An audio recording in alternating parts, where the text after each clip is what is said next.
വുളുഇന് പകരമായോ അല്ലെങ്കിൽ ജനാബത്ത് കുളിക്ക് പകരമായോ തയമ്മം ചെയ്ത ആൾക്ക് ഒരു ഫർള് നിസ്കാരമാണ് അനുവദിക്കപ്പെട്ടിട്ടുള്ളത്.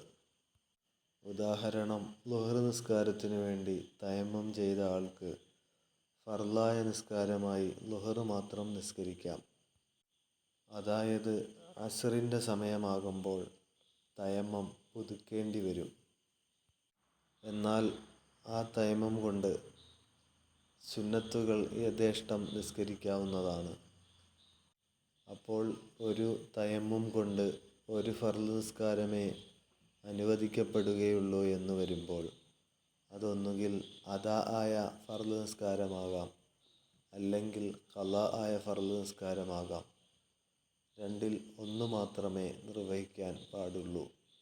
അല്ലാതെ അദാ ആയ ഒരു ഫർള് നിസ്കാരവും ഖളാ ആയ മറ്റൊരു ഫർള് നിസ്കാരവും കൂടി ഒറ്റ തയമ്മം കൊണ്ട് നിർവഹിക്കാവതല്ല.